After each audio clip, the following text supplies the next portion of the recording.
Halo Happy Investor, bertemu kembali. Kali ini kita akan membahas salah satu saham yang masuk dalam indeks LQ45, yaitu Astra International atau kode sahamnya ASII. Oke, kita masuk ke company profile dulu ya. Jadi ini Astra International merupakan perusahaan yang memiliki sejumlah lini bisnis, diantaranya otomotif, jasa keuangan, alat berat, pertambangan, konstruksi dan energi, agribisnis, infrastruktur dan logistik, teknologi informasi dan properti. Sejauh ini segmen otomotif selalu memberikan kontribusi terbesar terhadap pendapatan perseroan. Oke, ini Astra didirikan tahun 20 Februari 1957 dan pencatatan sahamnya di Bursa Efek Indonesia pada 4 April 1990. Kita review dulu ya resultnya. Oke, jadi selama periode semester pertama tahun 2022, Astra International membukukan kenaikan pendapatan sebesar 34% secara tahunan menjadi senilai 143,7 triliun, ditopang oleh lini bisnis utama seperti otomotif, alat berat, dan pertambangan serta agribisnis.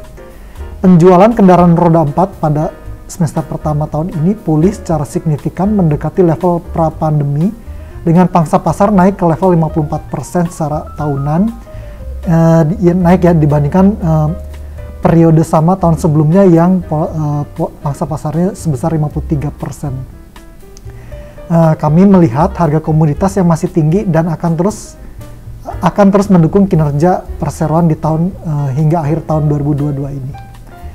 Oke, lebih detail kontribusi HEMCE hingga 42%. Jadi Astra International mencatatkan total pendapatan senilai 143,7 triliun periode semester pertama tahun ini, tumbuh 34% secara tahunan. 3 kontributor terbesar masih dicatatkan sektor otomotif, heavy equipment mining, construction and energy, dan financial services dengan kontribusi masing-masing sebesar 38%, 42%, dan 9%. Secara konsolidasi, Astra International mencetak kenaikan signifikan laba bersih sebesar 106% secara tahunan menjadi senilai 18,2 triliun. Adapun laba bersih sebelum keuntungan nilai wajar atas investasi di saham Gotoh adalah senilai 14,5 triliun atau melonjak 64% secara tahunan.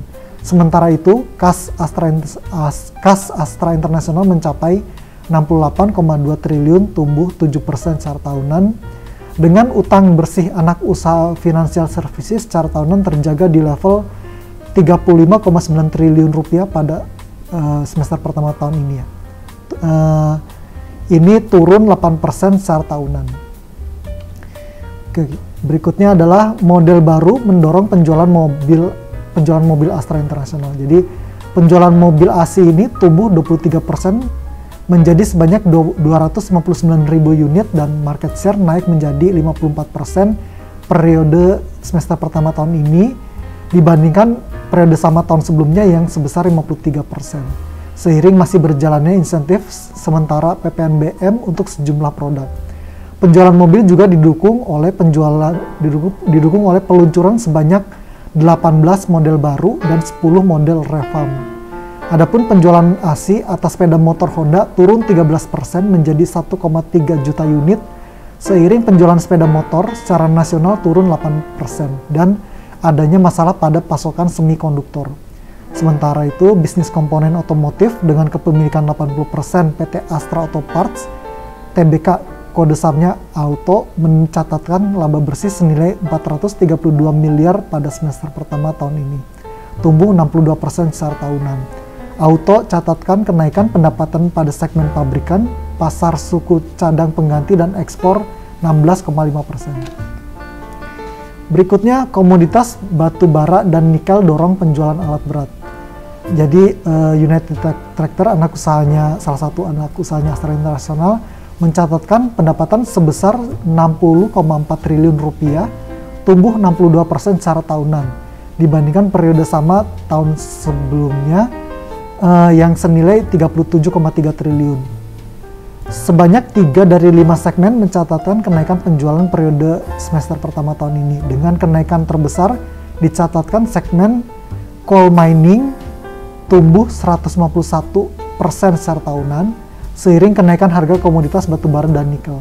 Adapun volume penjualan Komatsu periode semester pertama tahun ini tumbuh 111% secara tahunan menjadi 2.873 unit dibandingkan periode sama tahun sebelumnya yang sebanyak 1.361 unit. Sektor pertambangan masih mendominasi penjualan alat berat, diikuti sektor konstruksi, kehutanan, dan agrobisnis masing-masing sebesar 18%, 12%, dan 9%. Oke, berikut terlampir financial summary yang kemudian pada akhirnya kita merekomendasikan Astra International itu, rekomendasi kita adalah buy dengan target price-nya di level harga 8.000. Adapun sebelumnya konsensus pasar ya di level 7.989. Jadi kita dapat selisih ya, spread ya antara konsensus dengan TP kami itu tipis 0,1%. Sementara potensial upside-nya hingga 15% dengan menggunakan asumsi acuan harga terakhir di 6.975. Ini harga per 19 Agustus kemarin. NHKSI Research merekomendasikan buy terhadap saham Astra International dengan menaikkan target harga menjadi 8.000 per lembar. Sebelumnya kita TP-nya di 7.100 ya. Target kami mengimplikasikan PE dan PBV masing-masing di level 13,5 dan 1,4 kali untuk full year 2022 tahun ini. Adapun faktor risiko atas target price kami antara lain yaitu adanya perubahan kebijakan insentif PPNBM pemerintah, normalisasi harga komoditas yang udah naik tinggi di tahun 2021, dan pelemahan nilai tukar rupiah seiring kenaikan Fed Fund Rate. Oke, demikian untuk presentasi saham Astra International. Terima kasih.